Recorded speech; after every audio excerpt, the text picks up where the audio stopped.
Hey guys, so after a lot of hard work, we are finally ready with the first session of Japanese at Kumoujin.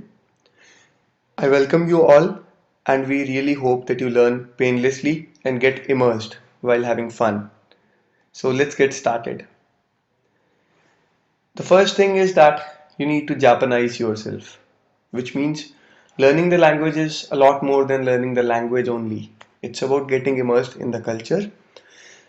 Talking about Japanese, it's placed in the top 10 spoken languages on planet Earth. Has more than 130 million native speakers, right? So it's a big deal. If you, learn the language, you'll be able to converse with that many people. And as I mentioned before, you will be learning more than just a language. You will have the access to comprehend their enigmatic culture, right? Which has lots of inspiration to offer in many fields, right? Ranging from manga, anime, karaoke, most of the popular video games around, they're all Japanese, right? And then we have super traditional, magnificent arts like ikebana, that flower arrangement, right? Beyond that, economically, Japanese multinational companies are very widespread all around the globe. So, learning the language gives you a gateway to that as well. Enough said, let's master Japanese. Gambatte kudasai. That phrase literally translates to try your best and good luck. Gambatte. Friends, learning a foreign language is like walking through a long dark tunnel. So, at the end of it, with the help of tools, books, flashcards, videos like this, what eventually takes you to the other end of the tunnel is you, right? So, you got to have faith in yourself. Be confident always. Next up, be brave, which means that don't be afraid to speak. Start speaking right away. Even if you are afraid, you may not be grammatically correct, but I made a lot of mistakes. Everyone else who learns a language, a foreign language specifically, does make a lot of mistakes, but that's how you grow. Then be persistent. You got to study a little often. It's not about reading a novel overnight. You have to kind of make it a habit, like you brush your teeth daily. Then be creative. What I mean by this is, I read a very interesting story a few days ago. A foreign exchange student went to Japan. He did not know the Japanese language, was staying at a host Japanese family's residence, right, as a guest. So he had been taught in a survival phrases class that if you are ill, you need to say Watashi wa byoki desu, ishani irimasu, that I need a doctor and I am ill, right? His iPod was not functioning well, so but he did not know how to ask them for a guy who can repair it or for a shop who can actually repair his iPod, right? So he used his creativity and was able to convey that even with his limited vocabulary, right? He ended up saying the same phrase, just changing the subject. iPod ga byoki desu, ishani irimasu, which means my iPod is ill. It needs a doctor. The host family smiled at him, but see, the point here is they were able to comprehend what he intended to convey. That's how you also got to start being creative and start using whatever little vocabulary or whatever language you have learned till a specific point. You should try to use it in daily life. So let's formally begin. Enough of talks. The first two words that we'll be learning here are the most fundamental words of any language, yes and no, right? So we'll have native speakers speaking those words so that you can actually hear the correct, precise pronunciation, right? Pronunciation is a key factor to learn any language. So try repeating those words out loud so that you can kind of compare your intonation with the words, the way they are spoken here. はい、So the word for yes is hi. Next up we have no, いいえ、ie. If you paid attention, it's not ie. The first e sound lasts for two syllables, right? It's ie. It's kind of elongated e sound.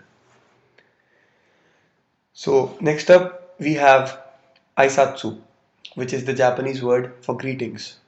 And what's great about greetings is that they're a great way to start communicating, right? What I mean by that is you don't need to depend on any grammar or vocabulary. They are just independent units and you can straight away speak them in front of friends or family members who already happen to know the language, right? So, a great way to get your feet wet speaking the language. Let's get started with Aisatsu. So, the first one that we have here is for good morning, right? It's Ohayo gozaimasu. It has two distinct words, Ohio and gozaimasu. Ohio literally translates to it's early, and gozaimasu is a word that you will be encountering very frequently. It's basically, it does not have an exact translation in English, but it's a formalizer, right? The Japanese language has two distinct aspects. Basically, the Japanese people differentiate in the language which is spoken if you are speaking in a casual environment. I mean, if you are speaking to your friends, family members, or colleagues, then you will be using a more casual language. Whereas in a situation like an office meeting or when you are speaking to your boss or an elder or a teacher, you are required to use a more formal speech. So, the casual version of Ohio gozaimasu is just dropping the formalizer gozaimasu. It's Ohio. Let's see how the natives speak it. おはよう。The guy is waking up at his home, right? That's a casual circumstance. So he says Ohio. おはようございます。That guy is greeting the man who is going down street for work. So he should be speaking formal speech, right? That's why he says Ohio gozaimasu.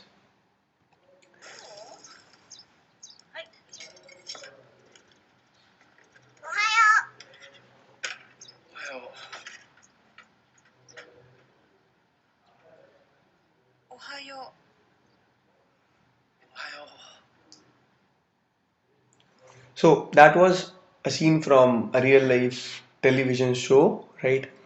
I hope you were able to get the word Ohio. See, the intonation varies a little with the person's moods and feelings and the circumstances around him. His intonation can vary, right? But I hope you were able to basically listen to and catch the word Ohio there. Next up, we have good afternoon. And the speciality of this phrase, it's I think the most well-known Japanese word in this world, right?